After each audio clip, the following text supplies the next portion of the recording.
একই সই বাগানটা এত সুন্দর লাগছে কেন? ফুল আছে বলেই তো বাগানটা সুন্দর লাগে, না হলে কি বাগানটা এত সুন্দর হতো? আরে ওই দেখ সই কে যেন বাগানের মাঝে শুয়ে আছে। তাই তো, এখন তাহলে কি করি? চল আমি আমি লোকটাকে ডেকে দেখি। তুই এক কাজ কর, তুই চলে যা। আমিও তো তাই ভাবছি কে বাগানের মাঝে শুয়ে আছে। ঠিক আছে, তুই জাগিয়ে দেখ, আমি দেখছি। আমি কিন্তু পাশে আছি। ঠিক আছে, হ্যালো।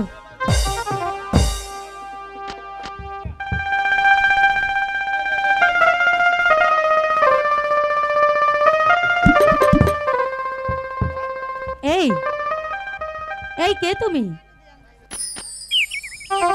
আরে উঠো, আরে উঠো বলছি না। এত করে ডাকছি কিছুতেই উঠছে না। এখন তাহলে আমি কি করি? যাহা গো যাহা গো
তুমি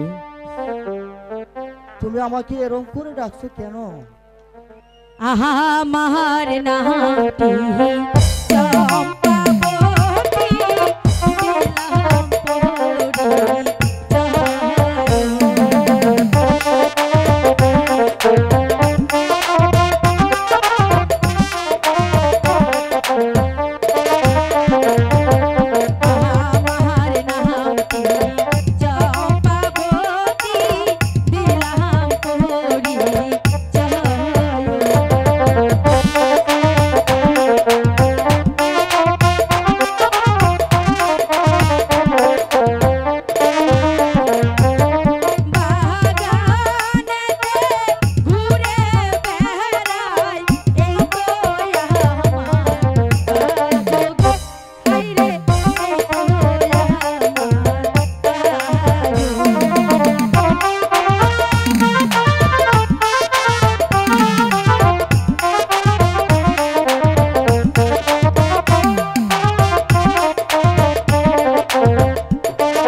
এই নাকি রতন কুমার?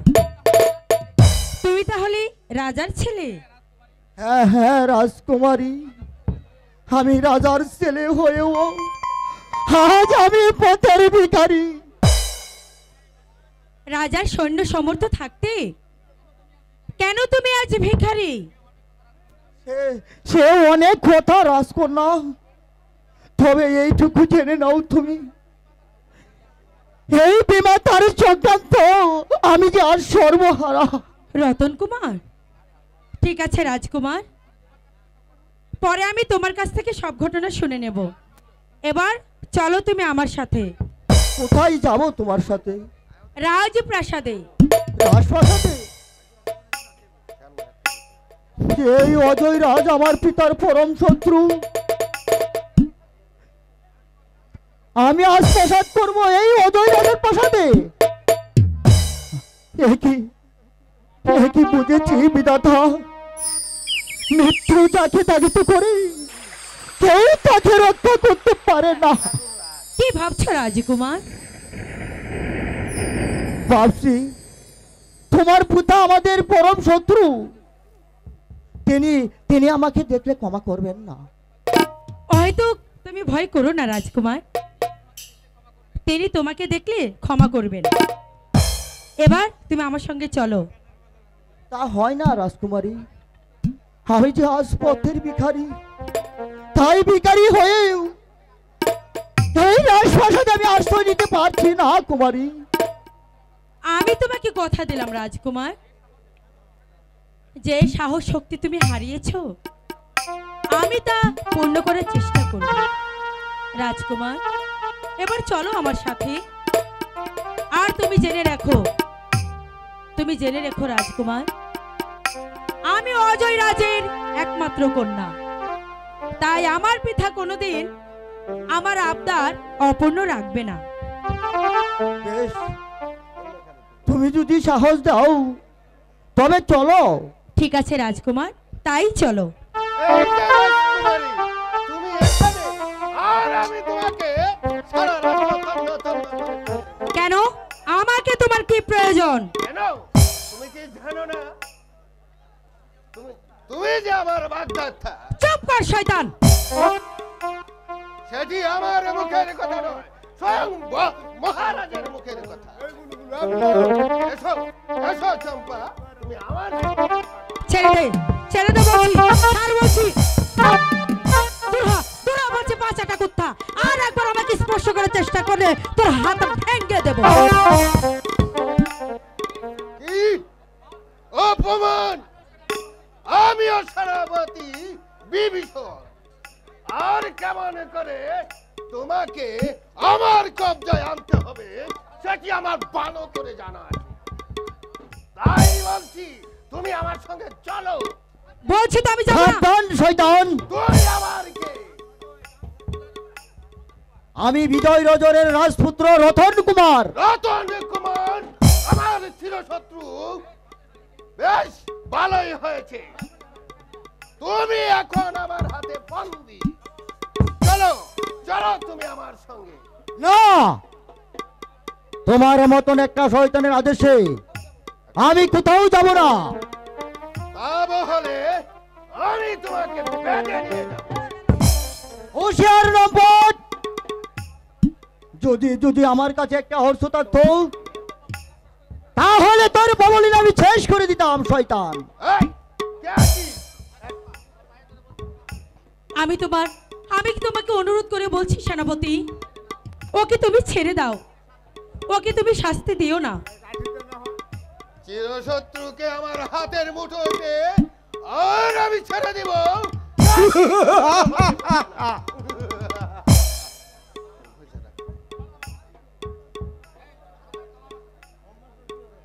চলো চলো না না, ওকে নিয়ে যাবেন না, ওকে নিয়ে যাবেন না, চলো। ওকে নিয়ে যাবেন না। না, আমি অজয় রাজের কন্যা চম্পাবতী। মনে রেখো শয়তান বিভীষণ, যেমন করেই হোক রতন কুমারকে আমি ওই কারাগার থেকে মুক্ত করে আনবই আনবো।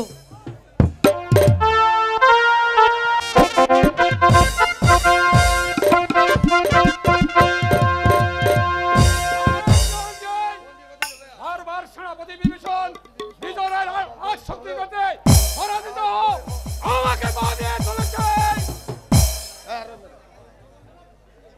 সেনাপতি বিভীষণ বারবার পরাজয় হলো, আজ আপনার শিকার আপনার সামনে ধরে এনেছি। এই দেখুন, আপনার পরম শত্রু বিজয় সিংহের পুত্র রতন কুমারকে আমি বন্দী করে নিয়ে এসেছি। তাকে কেমন করে বন্দি করলে মহারাজ? আমি বিশ্বস্ত সূত্রে জানতে পারলাম সে শয়তান আমাদের বাগান বাড়িতে এসে রাজকন্যার সঙ্গে প্রেমের অভিনয় করে আর তার কাছ থেকে রাজ্যের সকল খবরাখবর নিয়ে যায়। তাই আজ বাগান বাড়ি থেকে আমি বন্দী করে নিয়ে এসেছি। চম্পা,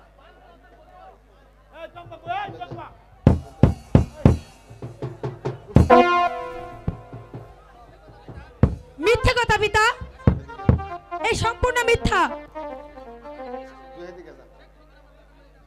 সে আর কোনোদিন আমার বাগান বাড়িতে আসেনি। আজ বিপদে পড়ে আমাদের বাগান বাড়িতে আসিয়েছে পিতা। রতন কুমারের পিতা আমার একমাত্র শত্রু, সেই কথা কি তোমার জানা নাই শম্পা? তা অবশ্য জানা আছে পিতা, তবে সে কেন বাগান বাড়িতে প্রবেশ করেছে সে কারণটা আপনার অবশ্যই জানা নেই। কিসের কারণ চম্পা? তার বিমাতা চক্রান্ত করে তাকে রাজপ্রাসাদ থেকে বিতাড়িত করেছে পিতা। সে ভিখারির বেশে দেশ বিদেশে ঘুরতে ঘুরতে আমাদের ফুলবাগানে এসে প্রবেশ করেছে পিতা। এ সম্পূর্ণ মিথ্যে কথা মহারাজ, ওর কথা আপনি বিশ্বাস করবেন না। রাজপুত্র রতন কুমার গুপ্তচর হয়ে আমাদের রাজ্যের খবর নিয়ে যায়। তুমি বলো রাজকুমার, আজ রাজ তোমাদের চিরশত্রু জানিও কেমন করে তুমি আমার রাজপ্রাসাদে প্রবেশ করছো? এই যে অনেক কথা মহারাজ, আমি ইচ্ছে করে প্রবাস করিনি। এই বিমাতার চক্রান্তে পড়ে আমি এই রাজ্য থেকে বিতাড়িত হয়ে চলতে চলতে আমি প্রান্ত হয়ে আমি একটু বিশ্রামের আশায় আপনার বাগানে এসে পড়েছি মহারাজ। তারপর আপনার কন্যা চম্পাবতী এই বাগানে প্রবেশ করে আমার পরিচয় জেনে নেয় এই সেনাপতি বাগান বাড়িতে ঢুকে চম্পাপতিকে অপমান করে তার গোপন কক্ষে নিয়ে যায়।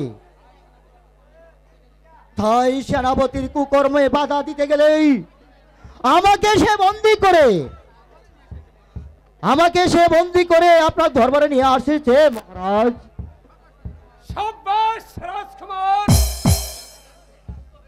তোমার কথাটা দেখে আমি মুগ্ধ হয়েছি। যাও, তোমাকে আমি মুগ্ধ করে দিলাম, এবার তুমি মুগ্ধ। সত্যি বলছো পিতা? আমি জানি পিতা, রাজকুমার আশ্রয়হীন, তাই আপনার কাছে আমার অনুরোধ পিতা, এভাবে তাকে তাড়িয়ে না দিয়ে একটু আশ্রয় দিন, তার জীবনটা সুন্দর হওয়ার সুযোগ করে দিন। দিন না পিতা, দিন দিন, আমার কথা রাখুন পিতা। সম্পাপতি, জীবনে কোনোদিন তোমার কথা আমি অপমানিত করব না, আজও করব না। যাও, আজ তোমাদের মুক্তি। রাজকুমারকে তুমি নিয়ে যাও। তোমার ঠিক আছে পিতা, আমি রাজকুমারকে নিয়ে যাচ্ছি। চলে এসো রাজকুমার। চলো। আগে শুনো চম্পা, বলুন পিতা। তাকে রাজপূজা করিয়ে তোমার রাজপ্রাসাদে নিয়ে যাও। ঠিক আছে পিতা, আমি তাই করব। চলে এসো রতন কুমার।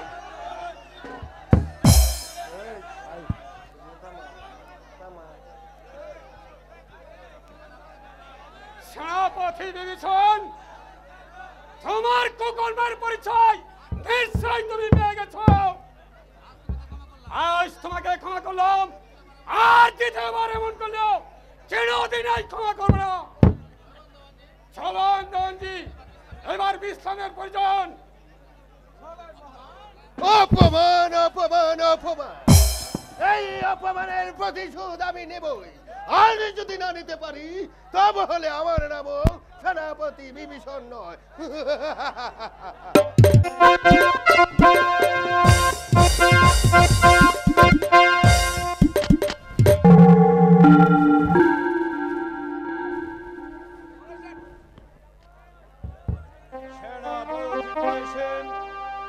আমি লক্ষ্য করে আসছি, তুমি প্রায় আমার দরবারে যাতায়াত করা শুরু করেছ। তাই আমি জানতে চাই, সেই সাহস তুমি কোথায় পেয়েছ? রাজ্যের যে কোনো স্থানে প্রবেশ করার সাহস সেই সেনাপতি প্রয়োজনের আছে।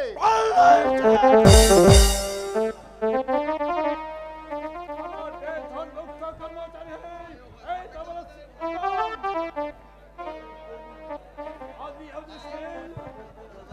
আমি কিছু চাই না।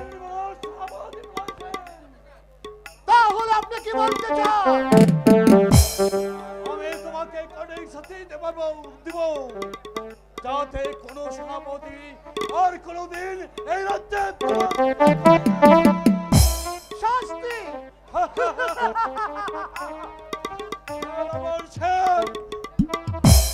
সেই শুধু তোমাকে দেওয়া হবে না।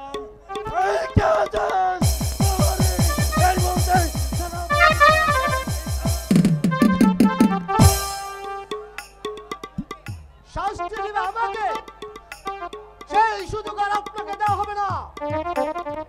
এই কে আছিস? বন্দি করো এই বৃদ্ধ রাজাকে। কোনো বাক্য নয়, বন্দুক স্বীকার করে নাও।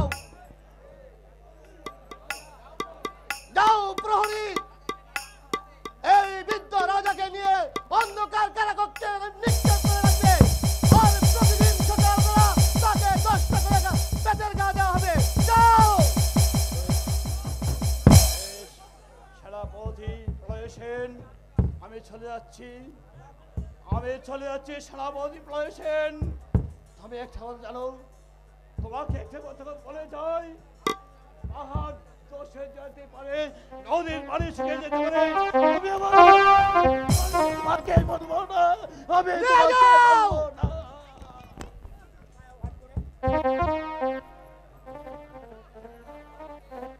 এখন থেকে আমি হব এই বিজয়নগরের রাজা। অমান্য করে তাহলে এই তলোয়ারের আঘাতে সবাইকে আমি এক এক করে জমালয়ে পাঠিয়ে দিব। হ্যালো।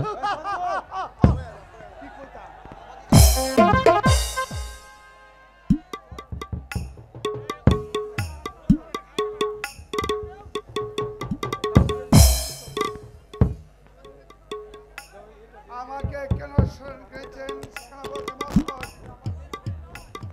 বলে সে নয়, বলো মহারাজ। মহারাজ, হ্যাঁ সেনাপতি, আজ থেকে এই রাজ্যের রাজা আমি। এই রাজ্যের রাজা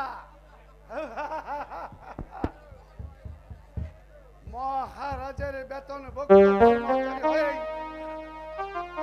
এই বিজয়নগরের রাজ সিংহাসনে বসার স্বপ্ন হ্যাঁ হ্যাঁ হ্যাঁ, ও তোমরা আমি হলাম এই সিংহাসনের রাজা। আপনি শুধু আমার হুকুমে কাজ করে যাবেন।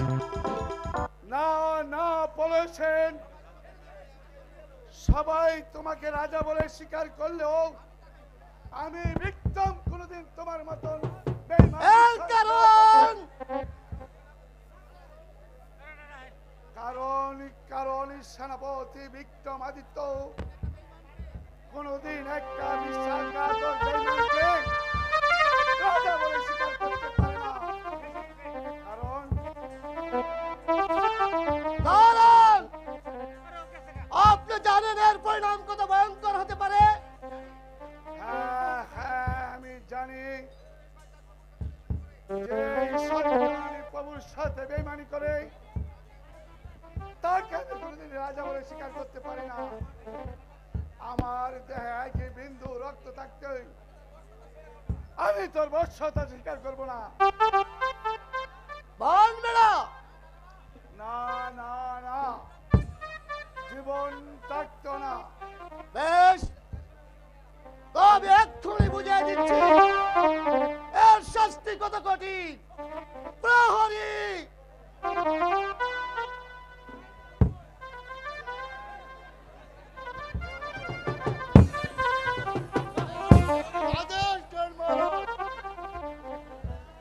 বন্দি করাই সেনাপতিকে। খামোশ! আর এক পা অগ্রসর হলে তোর ঘাট থেকে মুন্ডটা আলাদা করে দেব। সাবধান সেনাপতি মশাই, আর কোন বাক্য ব্যয় না করে বন্দিত্ব স্বীকার করে নাও।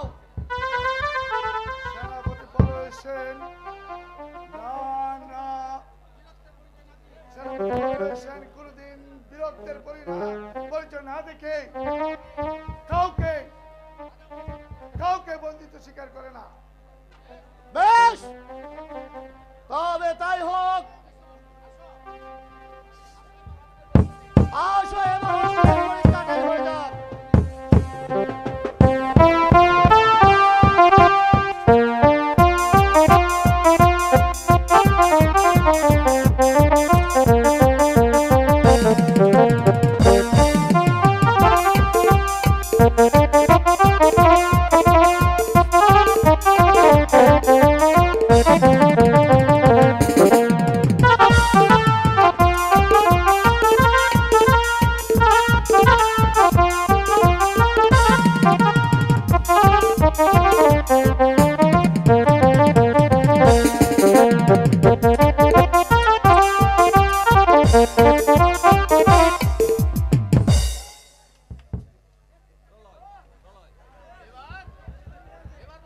এবার বলো,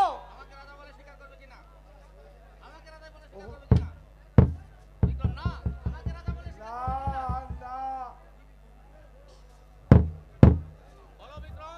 বলো বিক্রম রাজা বলে স্বীকার করবে কিনা?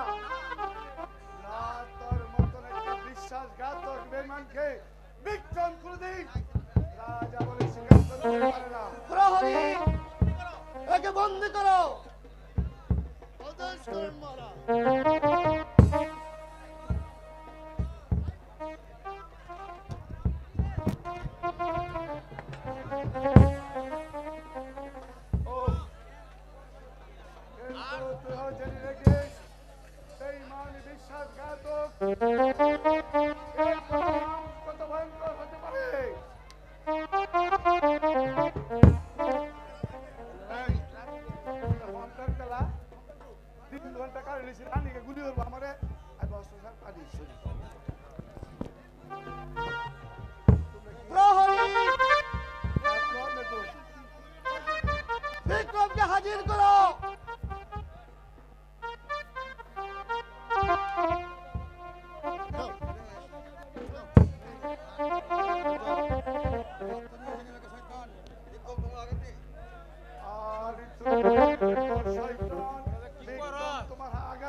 জল খাবে? দাঁড়া, আমি তোকে জল নিয়ে দিচ্ছি। এই প্রহরী, জল নিয়ে আস।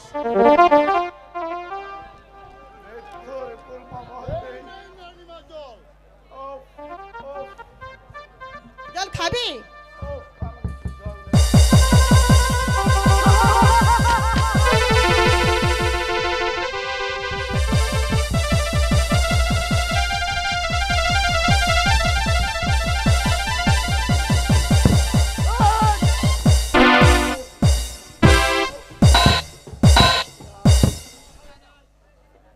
এই নে জল, জল খা।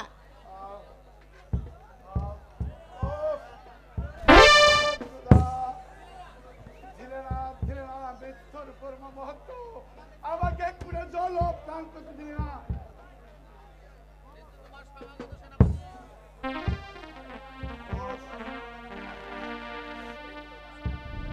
মিত্র তোমার সমাগত সেনাপতি এখনো সময় আছে,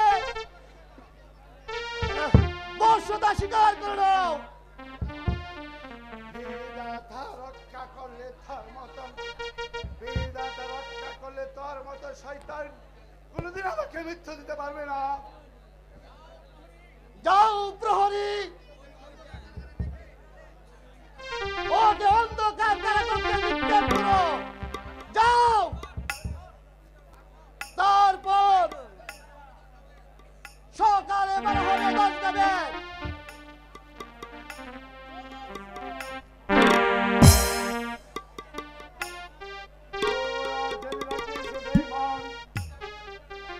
আমি সত্যি সত্যি যদি আমি ঈশ্বরের পছনা করে থাকি, তাহলে তার কি দোষ?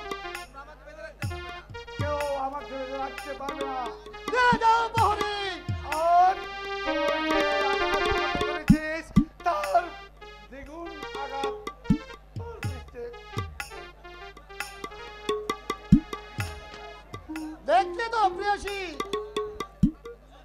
সেনাপতি বলে সেটা হাত কত শক্তিশালী। এইবার আমি হব বিজয়নগরের রাজা। আর আমি হব তোমার রানী।